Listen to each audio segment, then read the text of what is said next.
آغاز کرتے ہیں سنن ابن ماجہ کی حدیث نمبر ہے 313 اور حدیث اس کو سنیے گا اور دل کی گہرائی سے اس کو سمجھنے کی کوشش کیجیے گا۔ حضرت ابو ہریرہ فرماتے کہ رسول اللہ صلی اللہ علیہ وسلم نے فرمایا انما انا لکم مثل الوالد لولدہ اعلمکم اذا اتیتم الغائط فلا تستقبلوا القبلہ ولا تستدبروها وامر بثلاثة احجار او کما قال۔ اللہ کے نبی صلی اللہ علیہ وآلہ وسلم نے ارشاد فرمایا میں تمہارے لیے ایسے ہوں جیسے بچے کے لیے اس کا باپ ہوتا ہے۔ میں تمہارے لیے ایسے ہوں جیسے بچے کے لیے اس کا باپ ہوتا ہے۔ میں تمہیں سکھاتا ہوں، میں تمہیں تعلیم دیتا ہوں۔ کیا تعلیم دیتا ہوں؟ اذا اتیتم الغائط فلا تستقبلوا القبلہ ولا تستدبروها، کہ جب تم قضائے حاجت کے لیے جاؤ نا تو نہ قبلے کی طرف منہ کرو نہ قبلے کی طرف پشت کرو۔ میں تمہارے لیے باپ کی طرح ہوں، جیسے باپ اپنے بیٹے کو تعلیم دیتا ایسے میں تمہیں تعلیم دیتا ہوں کہ جب جاؤ قضائے حاجت کے لیے تو نہ قبلے کی طرف منہ کرو نہ قبلے کی طرف پشت کرو، اور 3 پتھروں کا تمہیں حکم دیتا ہوں۔ اس زمانے میں چونکہ معاملات یہ تھے اس حوالے سے آپ نے تعلیم دی، اور تمہیں منع کرتا ہوں کس بات سے کہ لید سے اور ہڈی سے اپنی شرمگاہ کو صاف نہیں کرنا۔ 3 ڈھیلے جو ہیں مٹی کے وہ لینے ہیں، اور کیا کرنا ہے بنہا، اور تمہیں اس بات سے بھی منع کرتا ہوں کہ دائیں ہاتھ سے استنجا نہیں کرنا۔ اب یہ حدیث جو ہے سنن ابن ماجہ کی ہے، اس میں بہت ساری باتیں پتہ چلی۔ ایک بات یہ بھی پتہ چلی کہ باپ کی ذمہ داری ہے بیٹے کو یہ معاملات سکھانا۔ باپ کی ذمہ داری ہے بیٹے کو یہ معاملات سکھانا بتانا۔ اگر رسول اللہ صلی اللہ علیہ وسلم نے اپنا ایک مقام اور مرتبہ ایک مثال کے ذریعے سے سمجھایا تو ایک باپ کی ذمہ داری یہ ہے کہ بیٹے کو یہ چیزیں ساری بتائے۔ جب وہ بیٹے کو یہ ساری باتیں خود بتائے گا تو پھر اسے باہر کے دوستوں کا پتہ چلے گا اور ان دوستوں کی اسے حاجت نہیں رہے گی۔ ہو سکتا ہے دوست اسے غلط تعلیم دے دے۔ میں جو بات کہنا چاہ رہا ہوں اس بات کو سمجھیے گا۔ بلوغت کے بعد بہت سارے مسائل ایسے ہوتے ہیں جو باپ کی ذمہ داری ہے کہ وہ باپ اپنے بیٹے کو بتائے کہ بیٹے بالوں کی جو غیر ضروری بال ہیں ان کی صفائی ایسے کی جاتی ہے، غسل ایسے کیا جاتا ہے۔ یہ سارے معاملات اگر باپ بتائے گا تو یہ زیادہ بہتر ہوگا بجائے اس کے کہ وہ کسی اور سے ان باتوں کو سیکھے۔ اور اگر اس کے دل میں یہ ہو کہ جی میرا روب نہیں رہے گا تو بھائی تعلیم دین میں اگر شریعت سکھانے میں اگر ایک باپ جو ہے وہ اپنے بیٹے کو حیا کر رہا ہے اور اس بات سے حیا سمجھتا ہے کہ جی میں اپنے بیٹے کو یہ باتیں سکھاؤں یہ مناسب نہیں ہے، تو پھر دوست تو پھر اس کا بیڑا غرق کرنے میں کوئی کسر نہیں اٹھا رکھے۔ اگر اس میں کوئی حیا والی بات ہوتی تو حضور اسلام کبھی بھی اس رشتے کا ذکر نہ کرتے کہ میں باپ کی طرح ہوں بیٹے کو سکھا رہا ہوں۔ تو جو باپ ہے اس کی ذمہ داری اس حدیث کے تحت یہ بنتی کہ وہ اپنے بیٹے کو یہ ساری باتیں بتائے۔ صحیح بخاری کی حدیث نمبر 142 اس میں واضح طور پر بیان کرتے ہیں حضرت انس رضی اللہ تعالیٰ عنہ کہ نبی سرور عالم صلی اللہ علیہ وآلہ وسلم نے فرمایا اذا دخل الخلاء، جب آپ واش روم میں جاتے داخل ہوتے تو آپ کیا کہتے؟ اللہم انی اعوذ بک من الخبث والخبائث، اے اللہ میں خبیث جنوں سے اور خبیث جنیوں سے تیری پناہ میں آتا ہوں۔ تو واش روم میں جاتے ہوئے یہ دعا پڑھنی چاہیے۔ نبی سرور عالم صلی اللہ علیہ وسلم کا یہ طریقہ بھی ہے اور آپ کا حکم بھی ہے کہ جب ہم وہاں جائیں تو یہ دعا مانگے، اے اللہ میں شیاطین جنوں سے اور جننیوں سے تیری پناہ میں آتا ہوں۔ پھر آداب میں سے سنن ابو داؤد کی حدیث ہے کہ نبی سرور عالم صلی اللہ علیہ وسلم نے اذا اراد حاجہ، جب آپ قضائے حاجت کا ارادہ کرتے لا یرفع ثوبہ، تو اپنا کپڑا یہاں تک کہ زمین کے بالکل قریب نہ ہو جاتے تب تک اپنا کپڑا نہیں اٹھاتے تھے۔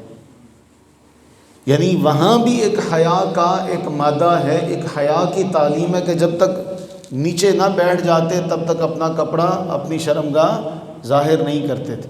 تو ہمیں بھی آداب میں یہ بات ذہن میں رکھنا چاہیے، یہ نہ ہو کہ جو طریقہ ہے بے حیائی کا وہ عام ہو جائے۔ فرمایا اذا اراد حاجتاً، جب حاجت کا ارادہ ہوتا، لا یرفع ثوبہ، اپنا کپڑا نہ اٹھاتے، حتی یدنو من الارض، یہاں تک کہ زمین کے قریب ہو جاتے، تو بالکل قریب ہونے کے بعد اٹھاتے۔ دوسرا سنن ابو داؤد کی حدیث نمبر 35، ومن اتی الغائط فلیستتر، کہ جب آپ قضاء حاجت کا اہتمام کرتے، قضاء حاجت کا ارادہ کرتے تو پھر ستر کا اہتمام کرتے، پردے کا اہتمام کرتے۔ کس کا اہتمام کرتے؟ پردے کا اہتمام کرتے، یعنی جو شخص قضاء حاجت کے لیے جائے وہ پردے کا اہتمام کرے۔ پھر اس میں ایک اور بڑی بات، سنن ابو داؤد کی حدیث نمبر ہے 15، اس میں بھی واضح طور پر فرمایا کہ امام ابو داؤد نے جو باب باندھا وہ باندھا کہ اس وقت باتیں نہیں کرنی، اس وقت کوئی کلام نہیں کرنا، اس وقت کلام کرنے کو اللہ تعالیٰ پسند نہیں فرماتا۔ جو حدیث اس باب کے تحت امام ابو داؤد لے کر آئے وہ یہ ہے کہ رسول اللہ صلی اللہ علیہ وسلم نے فرمایا، دو آدمی قضاء حاجت کے وقت اپنی شرمگاہ ظاہر کیے ہوئے آپس میں باتیں نہ کریں۔ کیوں؟ اللہ تعالیٰ اس سے ناراض ہوتا ہے کہ ایسے عالم میں وہ گفتگو کریں تو اللہ تعالیٰ کو یہ کام ان کا پسند نہیں ہے، تو وہاں جا کر گفتگو نہیں کرنی، کراہیت الکلام۔ امام ابو داؤد نے جو اس سے باب باندھا کہ اس وقت گفتگو کرنا ممنوع ہے۔ پھر اگلا جو معاملہ ہے پیشاب کے چھینٹوں سے بچنا، نبی سرور عالم صلی اللہ علیہ وسلم نے اس حوالے سے جو ارشاد فرمایا کہ جو عذاب قبر کی اکثریت ہے وہ اسی لیے ہوتی ہے کہ پیشاب کے چھینٹوں سے نہیں بچتا۔ اور اس میں جو حدیث ہے صحیح بخاری کی حدیث نمبر ہے 216، اس میں حضرت عبداللہ ابن عباس رضی اللہ تعالیٰ عنہما بیان کرتے ہیں کہ نبی سرور عالم صلی اللہ علیہ وآلہ وسلم ایک جگہ سے گزرے اور وہاں دو قبریں تھیں، تو نبی سرور عالم صلی اللہ علیہ وسلم نے ان قبر والوں کے جو عذاب تھا اس کی آواز کو سنا، عذاب کو سنا تو حضور علیہ السلام نے ان کو عذاب دیا جا رہا، اور ان کو کوئی عذاب کوئی ایسی بات نہیں ہے جو تمہاری نظر میں بہت بڑی ہو، ان کو عذاب دیے جانے کا سبب یہ ہے کہ ایک ان میں سے اپنے پیشاب کے چھینٹوں سے بچتا نہیں تھا اور دوسرا جو ہے وہ چغلی کیا کرتا تھا۔ یہ ہمارے ہاں عام ہے، ہمارے ہاں جو پیشاب کے چھینٹوں سے بچنا ہے، آپ دیکھیں کہ اس میں جو ہماری مائیں ہیں ان کا کس قدر کردار ہے کہ چھوٹا جو بچہ ہوتا ہے جس کو وہ پیشاب وغیرہ کرواتی ہیں اس کو بھی کہتی ہیں تو اپنے ہاتھ دھو، حالانکہ اس نے اپنی شرمگاہ کو ہاتھ نہیں لگایا ہوتا، لیکن یہ تعلیم ہے بزرگوں کی، بڑوں کی، کہ اس کو بھی کہا جاتا بھی اپنے ہاتھ دھو۔ اور اس کا خاص خیال رکھیں، کہیں ایسا نہ ہو کہ ہمارا بچہ واش روم میں جائے اور کھڑا ہو کے پیشاب کر کے بغیر دھوئے آ جائے۔ بچے کو بچپن سے سکھایا جائے، ماں کی یہ ذمہ داری ہے کہ اس پر نگاہ رکھے کہیں بچہ ایسا تو نہیں ہے کہ وہ پیشاب کر کے ویسے ہی آ جاتا ہے۔ اور اس طرح اگر معاملہ ہمارے بچے کرتے ہیں تو یہ بہت ساری بیماریوں کا سبب بھی بن سکتا ہے، اس کا بھی خاص خیال رکھا جائے۔ دوسرا کہ نبی سرور عالم صلی اللہ علیہ وسلم نے اس کو عذاب قبر کا سبب قرار دی۔ دوسرا چغلی، ہمارے ہاں معمولی سی بات ہے اور ہم اس کو سمجھتے ہی نہیں ہیں، یعنی ہم جانے انجانے میں چغلی کرتے ہیں اور ہم اس کو گناہ نہیں سمجھتے۔ ہمارے معاشرے کا یہ المیہ ہے کہ ہم آپس میں 5-6 بیٹھے ہوں گے تو ہم کسی نہ کسی کی گفتگو ضرور چھیڑیں گے، کسی نہ کسی کی گفتگو ضرور چھیڑیں گے، غیبت کریں گے، چغلی کریں گے، اور یہ اللہ کے نبی علیہ السلام نے فرمایا یہ تمہاری نظر میں کوئی بڑا گناہ نہیں ہے، لیکن یہ یاد رکھو اللہ تعالیٰ کے ہاں اس کی وجہ سے قبر کا عذاب ہوگا۔ اللہ تعالیٰ ہمیں ہماری نسلوں کو ان دونوں گناہوں سے محفوظ فرمائے۔ اس کے بعد اللہ کے نبی علیہ السلام نے کیا کیا؟ ایک کھجور کی شاخ توڑی اور اس کے 2 ٹکڑے کیے اور ہر قبر کے اوپر اس کا ایک جو شاخ کا ٹکڑا تھا وہ گاڑ دیا۔ فرمایا جب تک یہ تر رہیں گی ان کی تسبیح سے ان کے عذاب میں کمی واقع ہوتی رہے گی۔ اس سے ہمارے علماء نے نتیجہ اخذ کیا کہ جب بھی قبر پر شاخ رکھی جائے تو جب تک وہ شاخ تر رہے گی اس کی تسبیح سے قبر والے کو فائدہ پہنچتا رہے گا۔ اسی لیے ہمارے ہاں گلاب کے پھول وغیرہ رکھے جاتے ہیں، اس لیے اس کا اہتمام کیا جاتا ہے۔ دوسری بات، اس سے بڑا اہم مسئلہ، اگر ایک شاخ کی تسبیح سے اللہ عذاب دور کرے گا اور حدیث سے ثابت ہے، تو پھر ایک اگر اللہ کے محبوب کا امتی وہاں جا کے کچھ پڑھے گا، وہ جا کے اللہ کی تسبیح، اللہ کا ذکر اذکار کرے گا، تو اس کا کتنا فائدہ ہوگا۔ سنن ابن ماجہ کی ایک اور حدیث ہے جو بہت اہم ہے اس حوالے سے کہ پیشاب کے چھینٹوں سے نہ بچنے کے حوالے سے۔ سنن ابن ماجہ کی حدیث نمبر ہے 346۔ حضرت عبد الرحمن ابن حسنہ کہتے ہیں کہ رسول اللہ صلی اللہ علیہ وسلم ہم میں نکلے، اور رسول اللہ علیہ الصلوۃ والتسلیم نے کیا کیا، قضائے حاجت کا اہتمام اس طرح سے کیا کہ آپ کے پاس ایک ڈھال تھی۔ کیا تھی؟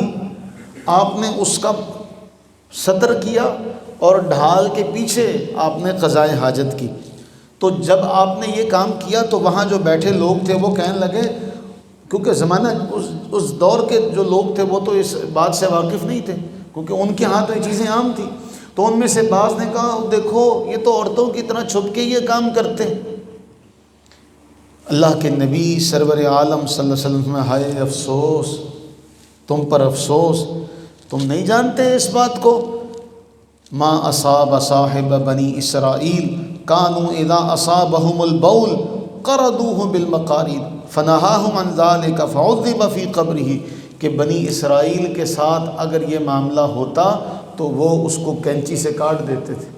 اگر ان کے کپڑے کے اوپر نجاست وغیرہ لگتی تو ان کو حکم کیا تھا، اس کو کینچی سے کاٹ دیا جائے۔ ہمارے ہاں تو پھر اللہ تعالیٰ نے یہ کرم کیا کہ اس کو دھو لیا جائے تو کپڑا بھی پاک ہے، پانی بہا لیا جائے تو ہم خود پاک و صاف ہو جاتے ہیں۔ پھر ایک اور روایت میں فرمایا اکثر عذاب القبر من البول، کہ اکثر عذاب قبر جو ہے وہ پیشاب کے چھینٹوں سے نہ بچنے کی وجہ سے ہوگا۔